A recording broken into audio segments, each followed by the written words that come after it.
I think the word today is balance. Balance. Just like the Force. The prophecy, the one that will bring balance to the Force? Yeah, but not balance in the way that the Jedi wanted. Could it be possibly that the Force was out of balance with the Jedi? And technically that Anakin was fulfilling the prophecy by wiping them out? Yeah. Could it be that? Because I think it was. You are supposed to bring balance to the Force, not destroy it. Dude, I am. Yeah. It wouldn't be an episode without a Star Wars reference, right? Oh, no. Nah.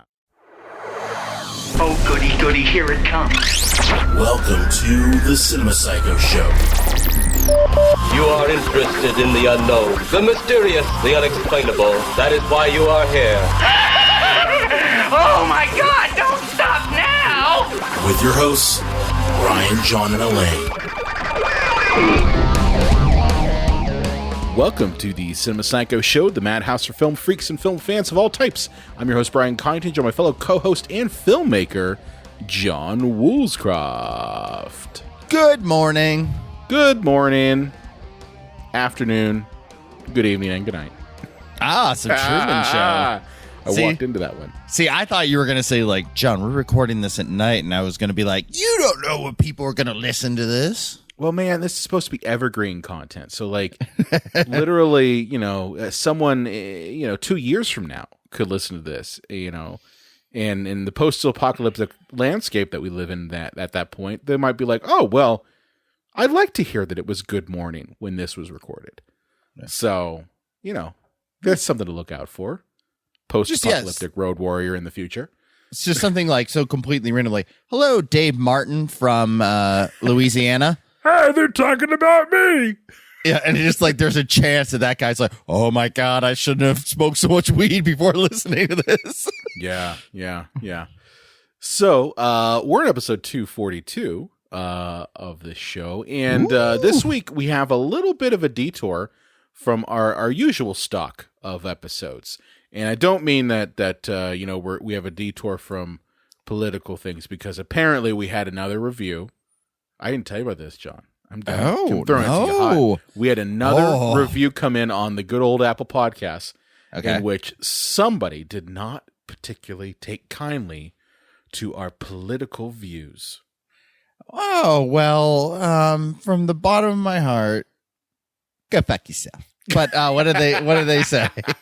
I'm not going to call them out, but they called us libtards. That's the old classic. Yeah. It just rolls right off the tongue like fascism. My favorite is like how that is hate speech, not, against people who are intellectually disabled, like, but they don't care. Yeah. They don't care. No. but yeah, it was something to the effect of, again, I'm not going to call a person out. They know what they said. Here's the thing, and this is again a detour. And honestly, if you want to get to the analysis of practical effects versus CGI, skip forward about 30 seconds. But probably more like 2 minutes, or more like 2 minutes, whatever. Yeah. My whole point on this is that I am glad, and I look at it as a win. I used to, when we first started doing the podcast, I didn't like when we got like shitty reviews. But here's the thing: in the 242 episodes we've done this, I've come to the conclusion that the fact that someone devoted time out of their busy fucking schedule between, I don't know, Klan rallies and Fox News to write a review, I think a couple sentence review, damning my podcast means that I have done my job. Because there's a fine line there between hate and love, and spending some time means you secretly love the podcast. So thank you for that. But yeah, it was something to the effect of the show would be great if the libtards kept their political views themselves. Okay. But, analysis of art tends to conjure up discussions of political and philosophy and things of that nature, and to begin with. And if believing a woman has a right to choose, and that everyone should be equal in love and equality and that trans people are human beings and people, then if you have a problem with that, turn the fucking show off. There are plenty of other if you want to my favorite movie is Predator and I love Trump. Let's go, Brandon. This is the Predator. Let's go, Brandon. Beef jerky. I like to fuck my wife podcast. But listen to that fair, one. I gotta say this, man. I love Predator too. So I mean, like, not the sequel. I'm talking like I actually really do like Predator.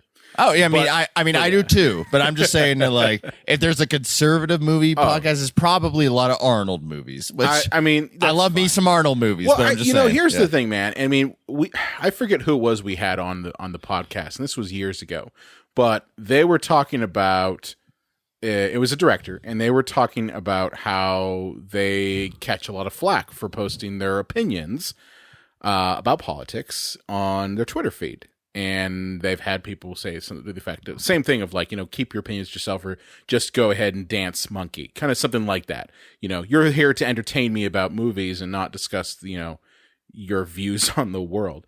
And he basically said something to the effect of, I'm a citizen of the world. So like, yeah, I could spend the next couple minutes posting some bullshit pop culture thing, or like I can actually use somewhat of my platform to say, hey, this is kind of shitty. Yeah. And I kind of, that's the way I kind of view it, is we're all citizens of the world here, and the world is kind of on fire. If you're in London right now, it literally is on fire. But I guess for me, I look at it as this show is not supposed to be about politics, but unfortunately, politics sometimes makes it impossible to just have a lighthearted conversation about movies when, as you said, John, people are literally getting their rights taken away before our very eyes. And our country specifically is going to a very dark place that I fear for not only my family, but for other people who unfortunately are the target of these sorts of things. So that's kind of why I break it to it. And again, I get people may not want to listen to that, and that's okay. You can either skip forward or you can go listen to another podcast. I really don't care. Yeah. The thing is, there's I'm not going to say millions, but maybe hundreds of thousands of podcasts around the world. Like, if you don't like our libtard points of views, just don't listen to us. Yeah. Yeah. This is America. I felt, John, that it was a win regardless. Oh, because that motherfucker wasted time because he had to stick it to me by posting a review on Apple Podcasts. So either way, you know what my favorite thing would be? Yeah, is that if he does hate listen to us and he's listening to this episode right now just to see our reaction to his review. And then he writes another review being like, these libtards got all triggered by my review. I got news for you, buddy. It takes more than your half-ass review to trigger us, okay? Listen, we're millennials. We've been through the most shit of any generation outside of the greatest generation. So, like, yeah, fuck you. Okay. We're on recession number, what are we on now? Recession number 3? Oh, at least, yeah. Recession 2 in at least 20 years. There's also been like mini recessions. Recessions, pandemics. Yeah, fuck you. It takes a lot more to trigger than some half-ass Apple Podcast review. Anyway, I don't want this episode to be sullied by that fucker. But anyway, let's move on. Okay, for the 5 of you who are still here, this week we're going to be talking about the age-old conflict, and not about conservative versus liberals, but more about practical effects versus the dreaded scourge of the CGI monster. I thought this was between Coke and Pepsi. Coke and Pepsi is also an eternal struggle. Although I guess we do now know where Brian stands. Yes, I'm a Coke fan, 100%. No, but that's kind of that's where I wanted us to start, because like I wanted us to come in hot and say, what do we prefer? Like, what is our stance on it? Because I imagine at the end we're gonna have kind of like what did we learn today? Kind of more thoughtful, like final analysis. Yeah. But just coming in hot, Brian, what is your take on practical effects, and we're going to get into the difference between CGI and practical effects in a second, as compared to CGI computer generated images. Well, here's the hilarious thing about it, John, is that I make part of my living through CGI. I do. Okay. There are times you also when freelance. You make work off of practical too. Sorry if I'm. I haven't done practical effects in a very, very long time. But one of the things that I do is one I've taught and continue to teach visual effects and motion graphics. So it's something that when I got into filmmaking, I gravitated towards post-production, whereas everyone else, and John, I think you're also in the book there, you guys love the camera, okay, and lighting. Me, I could give two shits. Well, I also love linear editing, but I didn't realize that as I got older, it's like, oh no, every company that wants to hire you wants you to literally be able to do every fucking thing ever.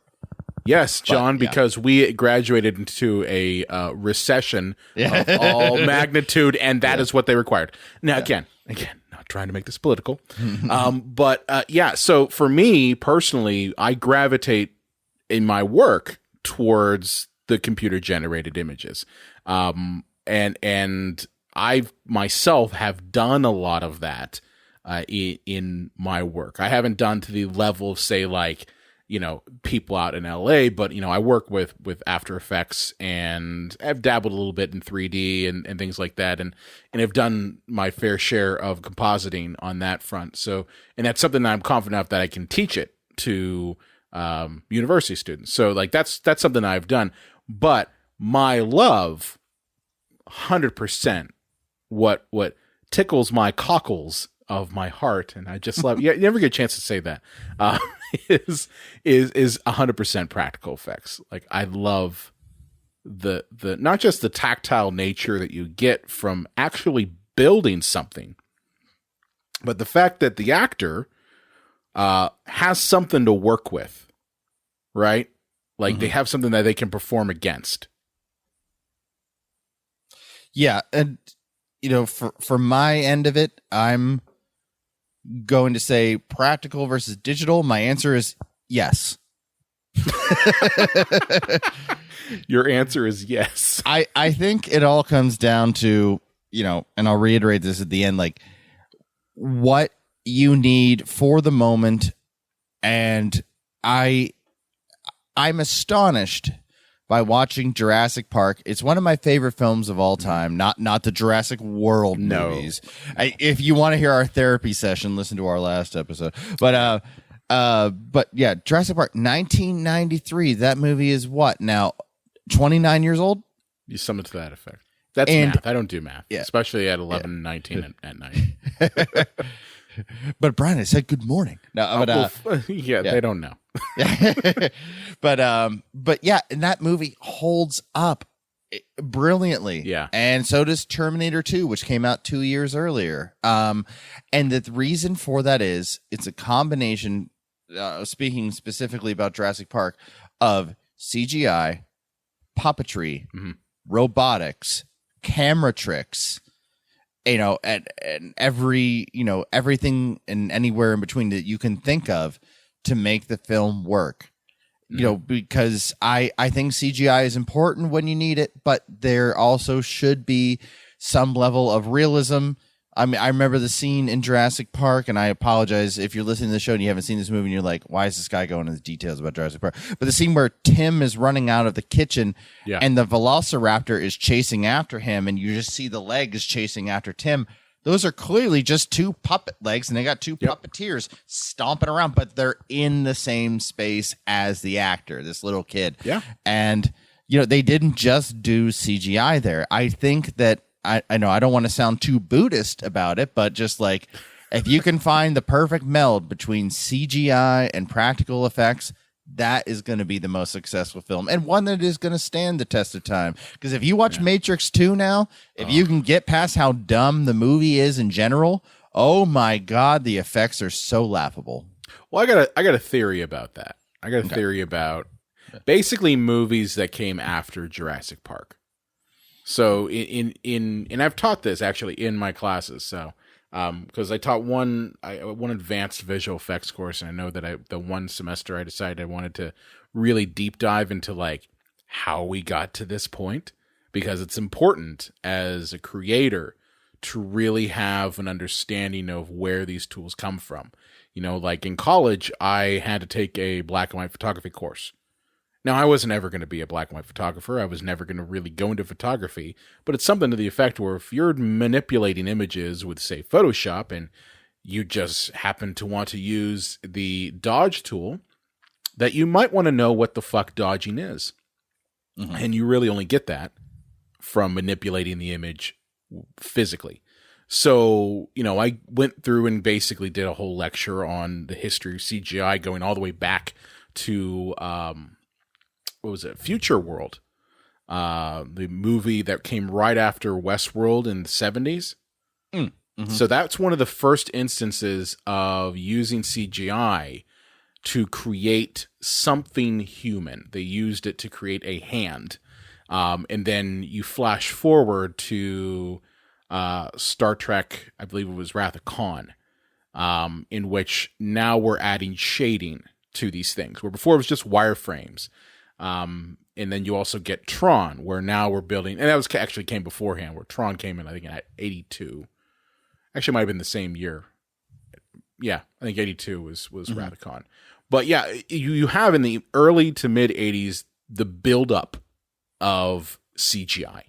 And it's more or less, how can we build something that's in this computer framework? So that's where you get, you know, like Future World and Tron and Wrath of Khan, which is showing just a planet, and the Genesis effect. So like, it's nothing really it's all man-made stuff. It's nothing natural. But then you start to see a progression that occurs in the mid to late 80s, starting with Sherlock Holmes, The Young Adventures of Sherlock Holmes, in which now we're actually starting to make things that look photorealistic. And then it really kind of upticks when you get to The Abyss. Yeah. Which is one of the if you wanted to pick a moment where movies just changed, like a lot of people point to Jurassic Park, I say not so much. I go back to The Abyss. Because The Abyss is where we actually get effects that are so photorealistic that they fool the audience watching. And it's still an effect that stands up today. Like, I think that morphing creature that comes through, the water creature, whatever the hell I think they call it. But yeah. Either way. And that was like 88, 89. That was 88. It was 88. So like that effect basically springboarded the creation of CGI to do more than just show a UI or show something in a computer. It was now we can actually show something that's photorealistic. Now, you make a fantastic point, and I think that Jurassic Park was the apex of combining all of these tools to serve the purposes of the film. You know? And it was mainly because of limitations. Right? Like the effects in Jurassic Park were kind of like the effects in Jaws, where they had to, because they couldn't get the fucking robotic shark to work, had to rely on camera trickery, had to rely on POV shots and everything else like that, because they couldn't get the technology to work. And with Jurassic Park, it was the same sort of thing, right? They originally wanted to do everything with stop motion puppets. Like, they wanted to do the whole thing with Phil Tippett and have stop motion puppets done. And they opted to... Oh, what was that? Yeah, I was going to say, if anybody has seen, and you can find it on YouTube, I'm sure, like some of the test shots they did of like stop motion velociraptors, it's a fucking nightmare. It's janky. It's janky. It's real a great janky way to put it. And don't get me wrong, like Phil Tippett is one of the scions of visual effects in movies. Like the man invented a number of effects in films. I'd say if you wanted to put people up on pedestals, him, Ray Harryhausen, and a bunch of others are in the same pool, and he's a living legend. He's still alive. I think he just came out with a new movie they spent like 30 years making. That's on Shudder. But the point is that they had to make do with limitations because the computing power just was not there in 1992, 1993 when they were making this thing. So if you know you can't just throw everything at the computer and say, okay, computer, do what I need you to do, and you have to now work with scale models, and you have to work with parts of the creature, and you have to work with, I don't know, robotics and just normal practical effects, along with using the computer to augment certain things. That's where it ends up working. That's where you have those limitations. Like, John, we were in grad school, and it's funny because one of the first things that we had to deal with was we had to do a project in which, we had limitations, right? We had constraints on what we could and could not do. And yeah, go ahead. Oh, I was going to say, yeah, like we had all kinds of assignments like, you have to light this practically with natural lights. You have to do a project without audio, any number of things like to just kind of challenge us to think independently. Think like, okay, how can I make the best of my situation given my situation? Yeah. So, I mean, that having constraints and not being able to really make everything work is what ends up, creating these sorts of effects. I'm gonna have to pause you right there because Coco's crying. Okay. Let me. I'll bring that back. All right. Let me know when you're good. I'm good. And, I think it's important to actually like separate what is practical effects from digital effects, because sometimes that line can be blurred and it's not obvious always which one is which. The simplest, bluntest way to put this is anything that is actually captured in front of the camera is a practical effect. Anything that is done in a computer after the fact is a digital or visual computer generated or visual effect. Yeah. Visual effect. And honestly, there are sometimes that we blur that line. And I do suggest, speaking of YouTube and watching stuff on YouTube, checking out the behind the scenes and or if you own the movie, we'll just watch it that way, of Bram Stoker's Dracula, Francis Ford Coppola. That's like one of my favorites. That particular one, that behind the scenes, that literally is one of my absolute favorite featurettes that go with the film.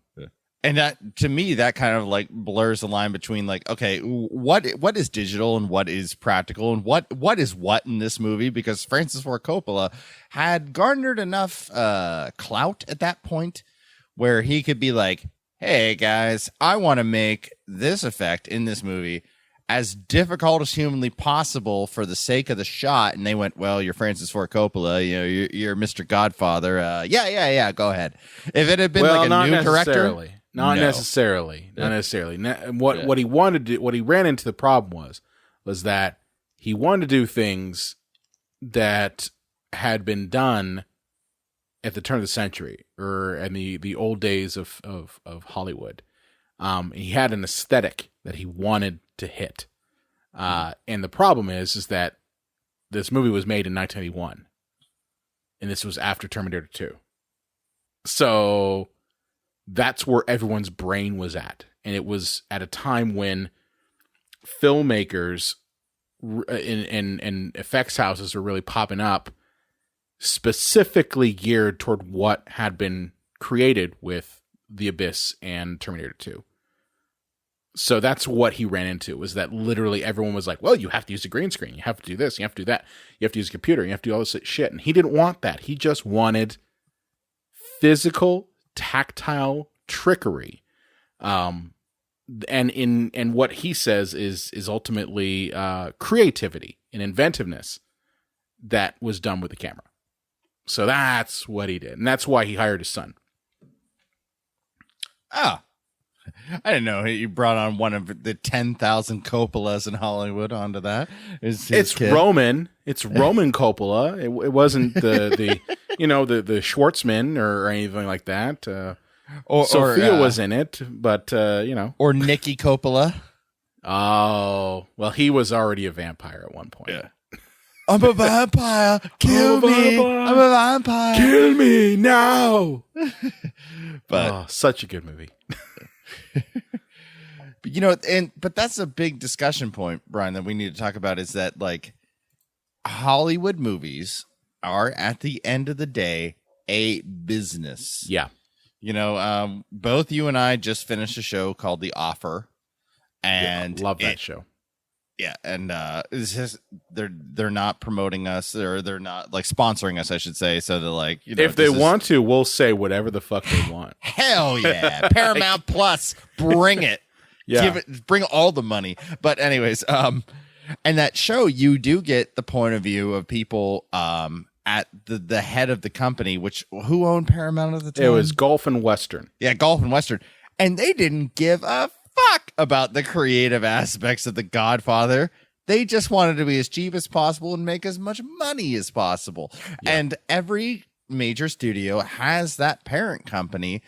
And, if a director doesn't have enough clout, like a Christopher Nolan, and I'll get to him in a second, they say, oh, I want to do this practically. And you're like, so what you're saying is going to take like 6 weeks and we have to hire a bunch of puppeteers and some, creative people to make some molds and castings, or, oh, wait, we could do it in a computer for 1/5 the cost. Fuck you. That's how we're doing it. Well, yeah, I mean, that's ultimately what happened. And that's why I say, like, if you watch movies from 1990, I'd say 1983 up until, I don't know, when The Mist came out in what, 2004, 2005? 2007. Was it 2007? I think. All right, so there's a reason why I say The Mist is kind of a stop. But movies that came out from 93 up until about 2007, all right, those were really just the studio seeing what could be done with Jurassic Park and saying, well, okay, you want to do this effects or genre film, and you want to do it cheap, and you want to do it under budget, and you want to do it, with maybe big name actors, but you don't got any money after you pay the big name actors, right? So yeah, that's where you throw the effects artist at them, and that's where you start to see movies that have really questionable quality of effects and they don't hold up. Like, you remember The Mummy 2? Oh boy. Do you remember The Mummy 2? God. Okay. Yeah. You mean Nintendo 64 Rock on Tarantula Legs? Yeah. You get the plastic Barbie doll rock. But yeah, like, that's what I mean is there's no way you couldn't tell me that they couldn't build the Scorpion King, as a practical effect. There's no way The Rock could do that, put on a suit and have puppeteer. No, it was cheaper to pay a group of nerds to build it out with the technology at the time and do it cheap. So, like, that's part of the problem here, is that they kind of dived headfirst into CGI and just did only CGI and said, fuck practical. And the problem is that at that time, you started to see all these people who did really amazing practical effects in the 80s and early 90s. They all went out of business. So you lost that talent.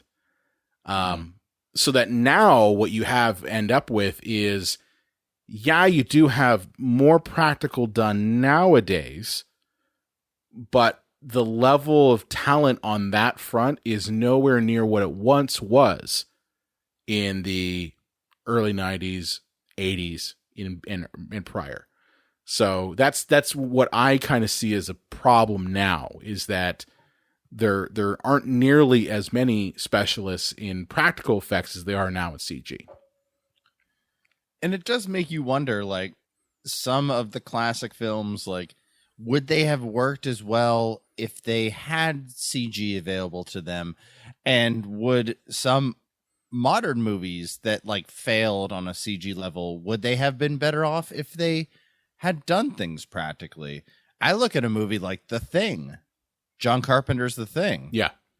And I've seen a lot of the behind the scenes stuff on this movie, and I know that like a lot of the practical effects guys almost lost their goddamn minds. It was Rob Bottin. Yeah. Rob Bottin that movie nearly killed him. Yeah. Yeah. But everything is happening in the moment, and for the most part, I don't want to say completely. I don't want to just be a fanboy of practical effects, but for the most part, they do hold up. You know, they and 100% do. I don't care. I'll be the fanboy, John. Yeah, they 100% do, and it's funny. Yeah. So in the one grad class I taught, I showed 2 scenes, and it was mainly a test. So I showed a scene from the blood test scene from The Thing, the original, and then I showed the same sequence from the god awful, I don't know what you would call it, sequel, reboot, prequel that came out. I think it was like in 2012. Wasn't it named The Thing? It was called The Thing. Yeah, they were the first to kind of, well, one of the first to do that, like same title bullshit. Yeah. So I showed both scenes, and I asked the class, I'm like, which one gives you more of an emotional response? Which one do you find more terrifying? Which one do you find that you can actually like feel what's happening to the characters in the film? And every single one of them said the original. Every single one of them. And that goes to the power of practical effects. Practical effects, you know, you have, again, limitations that you can't just do everything in one wide shot, right? Mm-hmm. You can't just have one giant wide shot that people are reacting to. You have to plan it out. You have to literally cut it in your head as you're shooting, because you just don't have the freedom to do everything with it. Whereas a model that you build and rig in Maya, and then rig in, say, I don't know, Unreal or something like that, whatever you do with it, I don't care. You know, yeah, you can light it a million different ways, and yeah, you can just have a tennis ball that the audience is acting to and say, okay, this thing is supposed to be a monster and it's scary. But no joke, you're not going to get the same emotional response out of a CGI creature that the actors really aren't seeing on screen. But it was interesting to see that the audiences, even people who had never seen the thing before, they found that original sequence, the blood test sequence, to be far more compelling than the CGI version. And, you know, there is something about the direct intimacy of having a CGI person on set who is dealing directly with the director. Yeah. You know, I'm sure that person, this is their livelihood. This is, you know, what they base themselves on. And, you know, it's difficult when we say like, oh, you know, it's Phil Tippett or somebody else. Like, there's also hundreds of other, you know, practical effects guys, not hundreds, maybe, depending on the movie, you know, maybe dozens, you know, that are with them to do that. But, you know, you see like the end of like, say, Attack of the Clones, to use an example, where the entire movie is shot on like green screen. And if you've gotten to the point where you still give a shit and you're looking at the credits of that god awful movie, you see about 7,000 goddamn computer animators. And do you know what? None of them have any emotional connection to that movie whatsoever. And I'm not saying anybody phoned anything in. I'm not. No, none of those people do phone anything in. I can tell you that. But people, they don't. Yeah. But they also don't care. They're going to do their job and they're going to leave it. They're not going to go above and beyond. They have no connection to this project. That's also an industry-wide thing. Yeah. That's an industry-wide thing. The way that the visual effects industry works, it is not you don't just have, you know, I mean, you do have some in-house people, but for the most part, a lot of them are, kind of freelancers, or they're, you know, hired guns, or they only work on one aspect of the film. And you might have like, you know, dozens of effects companies that are working on one project. Whereas back in the day, maybe you had 2 that were doing certain aspects of it. But yeah, there is something to be said for that. There's something to be said for, I mean, honestly, the whole effects industry as a whole. I mean, I know I looked at one headline that I didn't get a chance to read the whole article. That's why I don't want to mention it.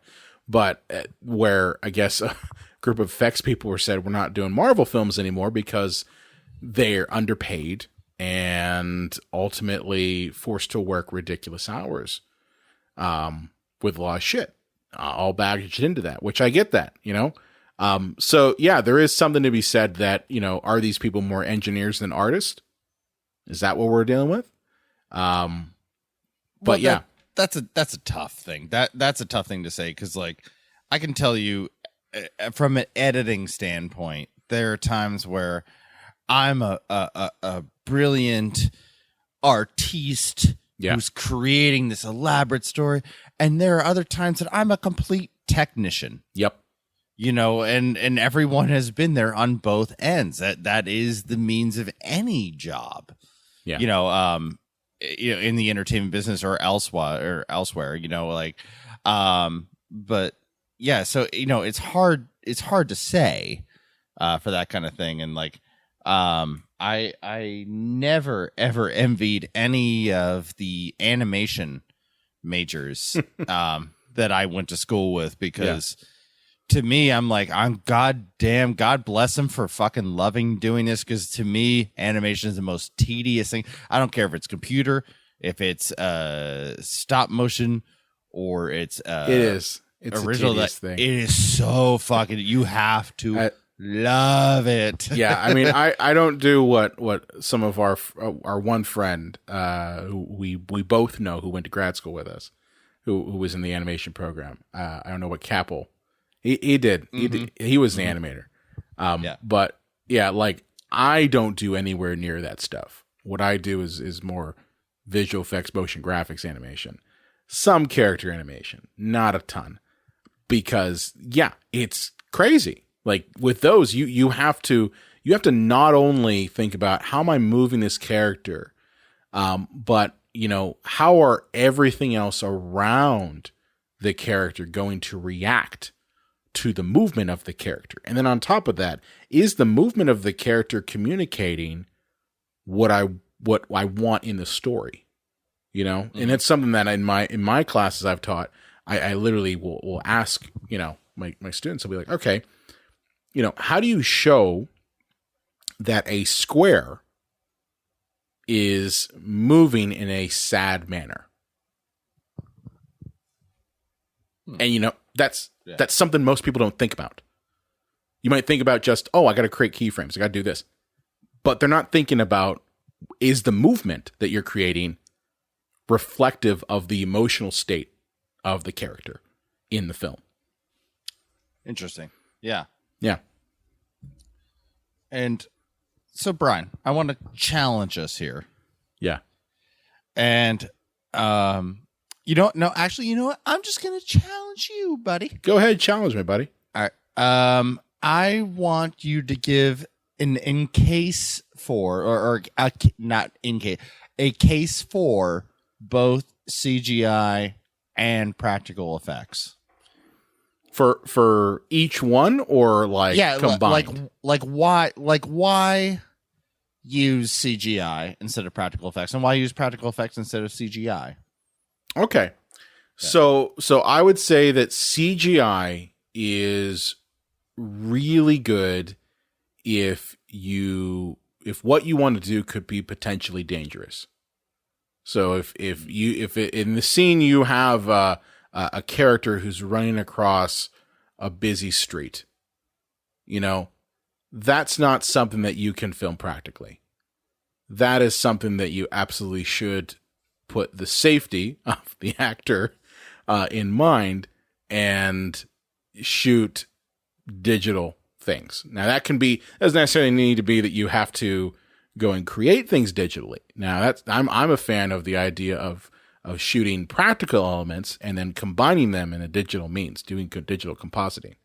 So, you know, if you have someone who's running across a busy road, maybe you just lock down the shot, or you do something where you have the camera robotically moving, person does their one pass of running across the street, and then you record multiple passes of cars going across, and then you cut those things together. That's what I'm a fan of for digital means. I also would say that for makeup effects, typically makeup effects are an additive process. So you're adding things onto the face. Now, there are limitations to what that can do. If you want to show someone's entire like jaw hanging off or half their face is blown off, you know, that's where I think that adding CG in addition to practical can help, because you can cut away at the skin. You know, you can literally paint in parts where it's green and then build out models that go underneath the practical element. And along those same lines, I also think that CGI can enhance practical things. I mean, I've seen, actually I did this with one project recently where we had a Halloween mask that an actor was wearing and it looked like shit. I'll be the first to say it looked like crap. And the director was like, hey, can you make this not look like crap? What can you do to make it not look like crap? So, you know, I ended up combining, you know, images of like because there was like, it was just you could literally see the person's eyes in the crappy Halloween mask. So, you know, I added digital effects to enhance that practical mask to make it look more like a monster. Okay. Added movement to the jaw and like, you know, added like bubbling things and did some like distortion of the face. So like those are things that are CG, but it's starting with something that is practical. Now, to answer your second part, where is only practical useful for? I think that practical is really good for specifically horror movies. I really believe that. And I'm talking specifically like certain effects. Like, I'll give you an example. So, John, you know, a couple of years ago, we did my film, The Autumn People, right? Mm-hmm. Yeah. And when we were shooting that thing in the fucking cornfields, there was an effect that I wanted to do. I thought it was necessary. I was like, I need to have this effect in there. And it was where the main character, Elaine, had your severed head.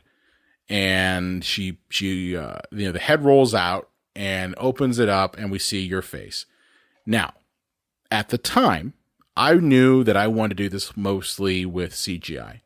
So I wanted to take like, you know, a fake head, and I still have the fake head. I have it on my like mantle over here. So in my office.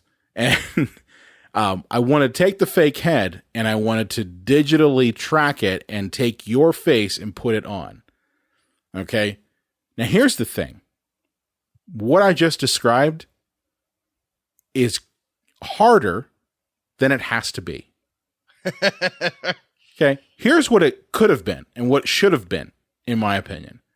All right. What we should have done, and I realized this after the fact, after I'd done shooting everything, is that what we should have done was, because basically your severed head was in a brown burlap sack. Okay. To set the scene for everybody. Burlap sack with John's head gets flung out from the cornfields, lands at Lane's feet. Camera pans down. We see the head there. Lane picks it up. She pulls up the burlap sack and we see your face. I'll put a link to the movie in the description of the episode. But the point is that what I should have done, I don't know why I didn't think about it at the time, was cut open the fucking burlap sack and put your head in it. Yeah. Right? Well, yeah. You know? Yeah. That's what I should have done.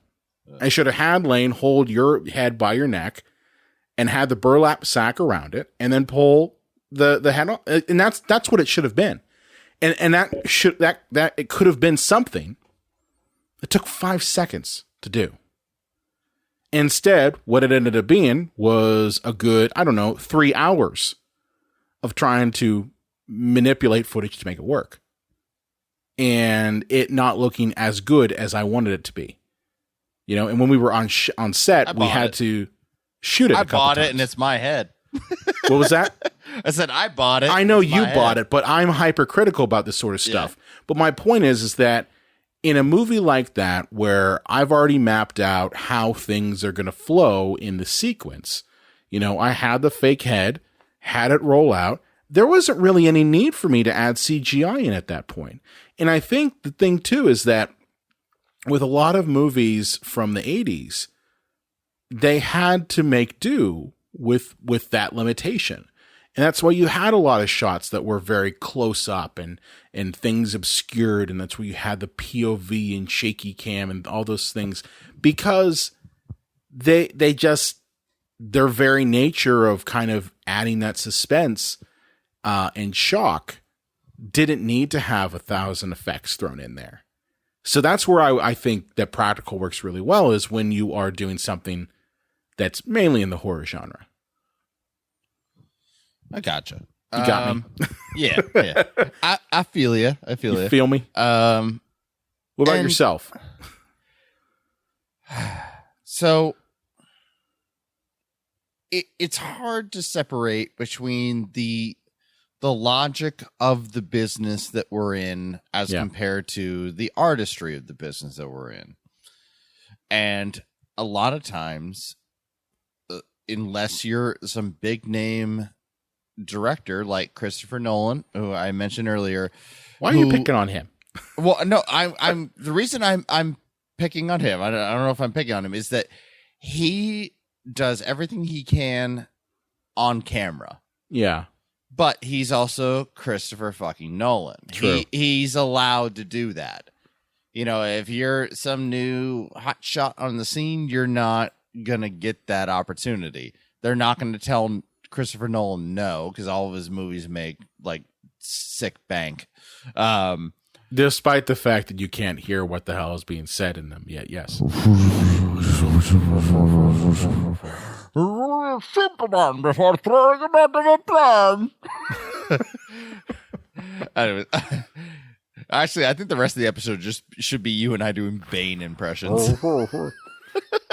The city is yours. It's wrong. But anyways, is that things have to be done practically and financially, but obviously you want what is best for whatever film you're working on, no matter what level you're on in that sense. And CGI has opened the floodgates for us in terms of what we can create and what we can show. Mm-hmm. But at the same time, you have to kind of draw that back, and I think the greatest example of this is the most ridiculous thing I've ever seen is Birdemic. Oh, which is yes, the old classic. A classic F movie where they used I don't even want to begin to imagine how they tried. I can tell you right now what they did. Okay. I can tell you right now what they did. They either had a Turbo Squid model. So Turbo Squid was a website. And you can buy like third-party models that are already animated and my guess is he bought one that has a bird, and he just decided to use it and drop it into not After Effects, because if you go back to that episode that we reviewed, I said that there's no way this fucker used After Effects. And I'm pretty sure he didn't. So he probably dropped it into like Final Cut or Premiere Pro as just with the alpha channel already there. And just moved him, and that was it. I scaled him down, moved him around, maybe added a couple keyframes here or there, but nothing major league, just enough to make it look like the fake ass bird was fake ass moving. But yeah, audience, like that's what he did. Yeah, and for you, dear audience, who maybe aren't as film savvy, like an alpha channel means that you have like an image. It's also like a PNG sometimes in Photoshop, where it is the thing, but there's no background to it's the transparency. Image. Yeah, it's transparency. Yeah, and keyframes are when we move something around a frame. So if you ever seen like a YouTube video where something runs across the screen. And they keyframed it left to right, to do that. So yeah, as I said at the top of the show, like I do wish, and I'm going to say wish and not I think, is that there should be some balance between CGI and practical effects, because while there is the Matrix 2, like where it's PlayStation 2 graphics, while Neo's floating in the air, I do see sometimes where there are practical effects recently where they're trying to go back to that, and we're like, oh, that looks like shit. I almost wish that was CGI. And I just think try to find some balance between the two, but that is also so difficult when you're dealing with the studios are there to make money. Mm-hmm. They ain't there to make the best product, and the director has to fight for his vision. But they're gonna be like, just do it on the computer, it's cheaper. Well, I think we're slowly moving back towards, in essence, what I think is an equilibrium, so to speak.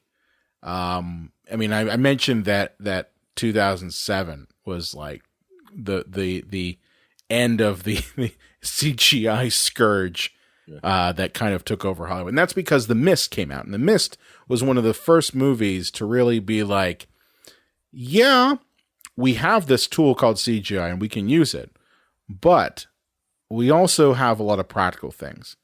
And that was one of the movies that I saw that really leveraged that. Then you also have like a lot of the Lord of the Rings movies did a lot of things with practical.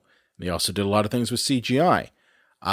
So now if you even want to jump forward even beyond that, now we have, the game engines adding an entirely new dimension to what can be possible with CGI, where you now have entire environments that can be built and projected in real time, rendered, where you have sets that can be built, but then lit by a fucking game engine. Mm-hmm. Like, and the practical lighting is there, and the actor can actually interact with the environment, and the camera movements can move around almost as if you were in that real environment. So I am hopeful that we're moving back towards the equilibrium, where directors are going to see these things as tools. Now, you make a very good point, and it's a very valid point, and very true point, that Hollywood, is not the same Hollywood as it was in 1993. It is, in fact, more stringent now on finances, and more so bought up by not just corporations, but by, Wall Street executives who literally have no idea what the hell goes into a movie, nor do they care. So yeah, like that's something that is going to probably push this stuff. But the one thing I will say, and this is not something that we brought up yet, is that CGI, you cannot discredit it for helping create digital cinema and democratizing indie film. You can't discredit it. Can you describe that a bit further?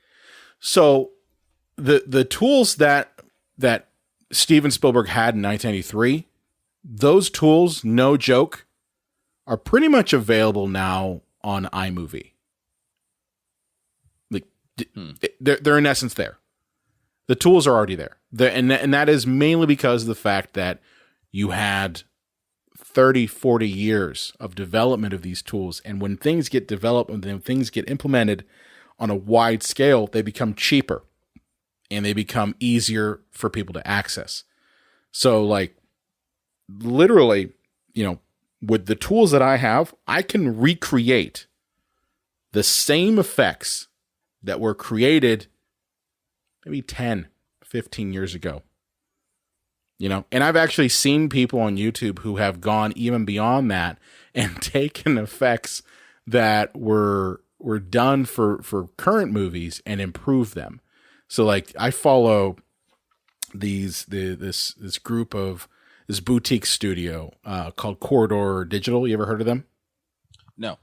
So Corridor Digital, they have their own YouTube channel, and they are notorious for either adding things to classic films, or like they'll take Star Wars and they'll make it so that the stormtroopers actually are accurate.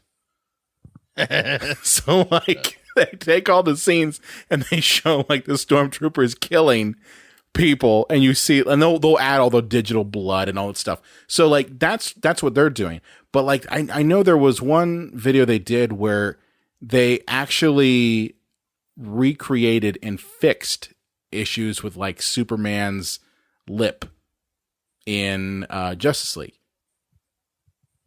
Because they in that scene that everyone makes fun of. So Henry Cavill went to go film Mission Impossible, and for that role he had to grow a mustache. Well, unfortunately, they needed reshoots for Superman. So they brought him in and they digitally recreated a lip, and it looks fake as shit. And no joke. Yeah, go ahead. I was just gonna say, like, almost as laughable as that is, and how the internet has just absolutely destroyed it for being so stupid, like, maybe God bless CGI effects, because that would have been, you know, as we mentioned earlier in the episode, we just watched the show The Offer. Like, I can't imagine the studios like basically trying to murder each other. He needs to shave it. He can't shave it. He needs to shave it. Yeah. Wow, we're else gonna shave it. Yeah. It's, we'll just get rid of it digitally. And like, no, they didn't succeed. They didn't. No, they didn't, and it looked terrible, and it looked laughable when it played in the theaters. I mean, the whole fucking movie was laughable, but Yeah. like that's something that, you know, people who have After Effects on their laptops today were able to take it, and they were able to, I think it was Corridor who did it, but it might have been somebody else. The point is that they were able to actually make the lip work. They built a new one, actually spent the time and artistry in making it work, and it wasn't a rush job. Now they also did they did a deep fake with Mark Hamill, and they actually replaced his face and redid his face for the Mandalorian season 2 finale when Luke Skywalker shows up. Mm-hmm. Because the big joke was like, you look at what the Lucasfilm did, and it looks artificial. The Madame Tussauds of Mark Hamill. Yeah, it doesn't look good. I mean, it's better. It's better than Rogue One, I'll tell you that. But it's not great. It still looks like a computer. And what Corridor Digital was able to do was actually use deepfake technology, which in essence, if you're not familiar with what that is, it's basically analyzing hundreds of thousands of photos and video and frames and building a composite image, a new composite image from a collection of images. And they use that technology to build a brand new Mark Hamill face. And they used it, and it looks real. Like, it looks like he was really there. So, I mean, that's one of the things that I got to say is that CGI, yeah, it's kind of got the stigma of ruining films to that one point, but, you know, it did really democratize digital film for us. You know, we literally have the tools right at our disposal. That's so true. And I think it's important for people to understand that that everything comes down to time, talent, and motivation. Yep. Because if I can go back to like Forrest Gump, just back in time, like the effects in that movie are so great, and they hold up, you know, about like Forrest Gump meeting like John F. Kennedy and Lyndon Johnson and all that. But then they wanted, they being pronouns, pal, HBO they wanted like, hey, you did some Tales from the Crypts for us. Can you do like something for us for that show? And I'm sure the budget was like 1/15 of Forrest Gump. And they did a thing like where like, I think the Crypt Keeper was sitting on a bench with Alfred Hitchcock. Oh yeah, I remember that one. Yeah. And it looked like shit. Yeah. I mean it was kind of like a great kind of museum piece in the history of digital technology, but it's like, okay, they had no time, no money, and that's the difference between an episode of Tales from the Crypt as compared to an episode of Forrest Gump or a movie like Forrest Gump. Like, well, it's also new technology. Like back then, I mean, the thing is that those effects were invented as they were being implemented. Mm-hmm. So, like that's the thing to think about is that these things didn't exist. The things at Jurassic Park, the digital effects, they didn't exist. No one at that time had this. They didn't have tutorials out there saying this is how you create a dinosaur. The fuck, that wasn't there. So, and the same goes for Forrest Gump. The compositing effects that they were using in that, where they were, manipulating the mouth of JFK and LBJ and things like that and compositing them so it looks like it's real. Like that didn't really exist. The crowd replication didn't exist. That's all new stuff. So yeah, if this stuff was just born yesterday and you've like, oh, by the way, can you do this in a half-hour show? And oh yeah, there's no money, but hey, your name's on the director's thing. You're not gonna be able to do that. But nowadays you could. Nowadays the technology is at the point where it's things like that can be done in a matter of minutes. But that is almost a dangerous thing in today's day and age where you could get a job doing a commercial for a car dealership, and the car dealership could be like, well, we want like one of our cars to suddenly 3D transform into the DeLorean, and we want to fly into the air and then smash into the sun, and we wanted like a nuclear explosion, and then 100 Humvees come down because that's the car we're selling. It's just like, dude, like the fuck you talking? He's like, well, it's a computer, you can do it. Well, ultimately, let's be honest here though. If someone comes to you that, you're like, okay, well, what's your budget? Yeah. We'll give you $100. And that's when, well, how about this? I get your car in front of a green screen for a day. Yeah. That's it. And add a couple more zeros onto that because $100 ain't gonna cover that. Yeah. But yeah, I mean, that's the thing is, I know I've encountered this in my own personal life with doing freelance is that, how do you price this stuff out? And how do you, tell someone who has no concept of the amount of work that does go into making these things not just happen, but actually look good, because, I can make something half decent in 20 minutes, but if you give me more time, I can make that half decent thing actually look really good. But more time means more investment. And that's something that I think FX artists really need to have a handle on, and that clients need to really understand too, is that, you can dream up anything and it could possibly be made in the computer, but that also requires time. Yeah. And it can't just be done instantly. Yeah. Word to your mother. And I think that kind of like sums up basically everything that we've been talking about. Yeah. Money, time, professionalism, yeah, all of that stuff. I love how we started off very hot and like, fuck you, to now being like, yes, let's get affirmational about this whole thing. I mean, that's where it was going to go. I said that's where it was going to go. You did say that. No, I mean, to close out this discussion, I mean, I think it's great to kind of have this back and forth on, a topic that I don't think divides people as much as it used to. But it's something that I think, as we start to get more and more films and projects that are taking advantage of, especially, I brought this up already before, what people are doing with Unreal Engine and the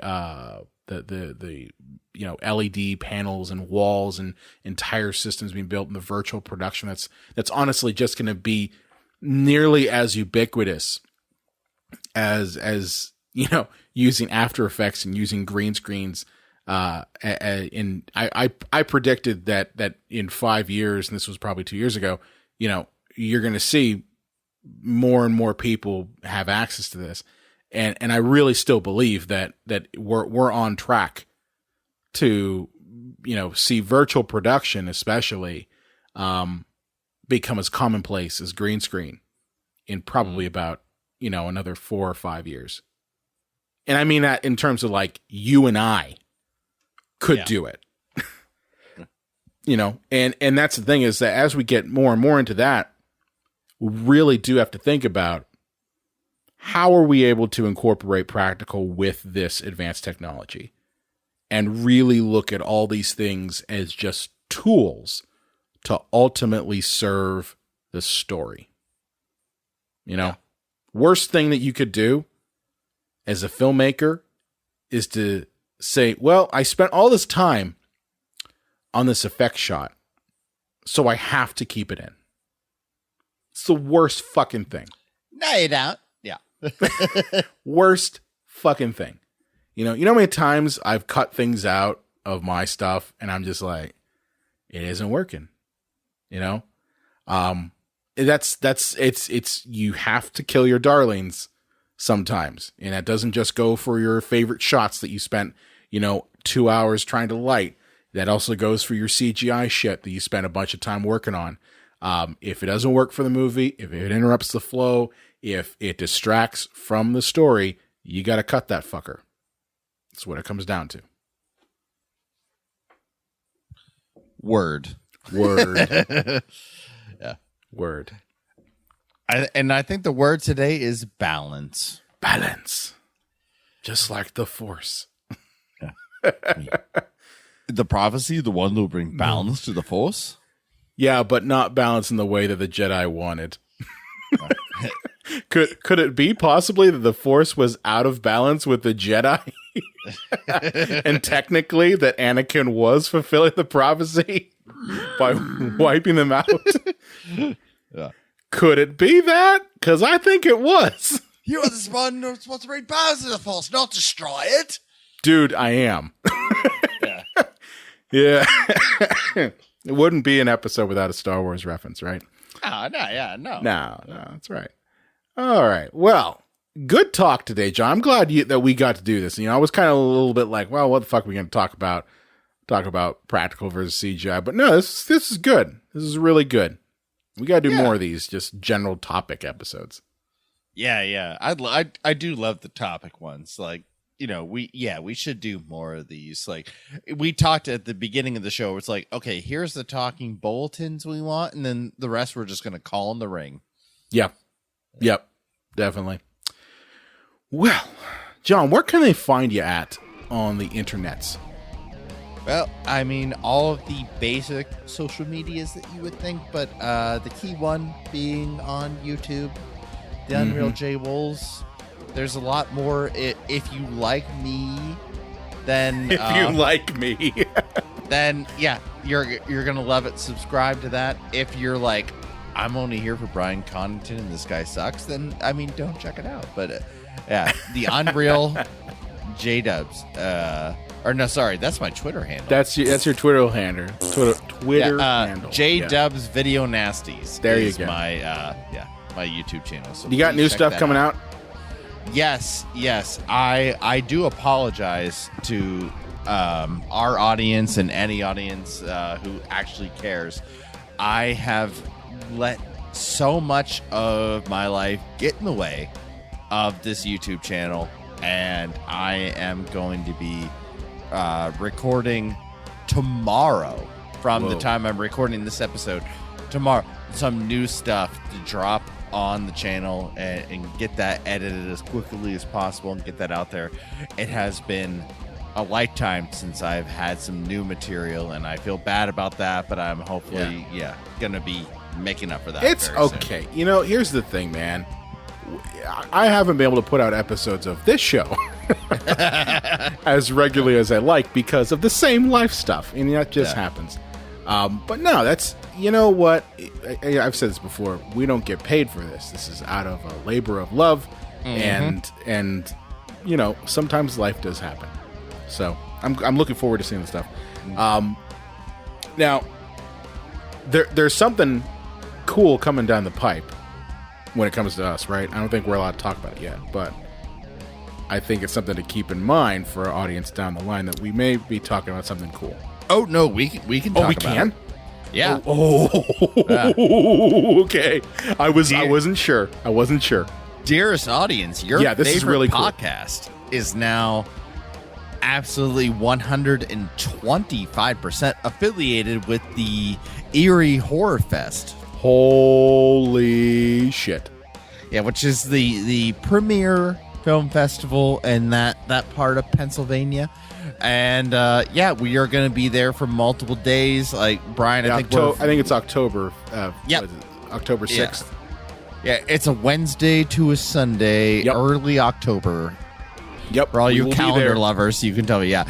And Brian, I think you and I are free to come and go as we please. We're going to do live episodes. We're going to do recorded episodes. We're going to do meet and greets. We're going to sell some merch. We're going to, talk with people. And there were some rumors that maybe, possibly, no guarantees, all of the lawyer stuff on the paper. But we may be getting some interviews with celebrities. So celebrities. Yeah, I'll say that abstractly, but yeah. They can't guarantee anything because they can't guarantee anything for themselves until people show up. Yeah. But yeah, we may be talking to a lot of people, and keep a lookout for live episodes, like Facebook Live episodes, because they could be coming down the pike here for you in October. So we're very excited to be a part of this. Yeah, it's really cool. Really cool stuff. I'm glad we got to talk about it. But yeah, aside from that, you can find me at Brian Collington, also on the Psycho Show page. And also, you might want to look me up on Libsyn, as I've now been doing some videos for them as my video editor capacity there. But be sure to like us on Facebook, Instagram, and Twitter at Psycho Show. You can also find us on the Epicast Network at epicastnetwork.com. If you have a favorite movie or question you want to throw away, you contact us at cinemapsychoshow.com. And be sure to subscribe or follow us wherever you listen to audio. And we will see you next time. Good night, Janice. For all of our Janice listeners, you're welcome.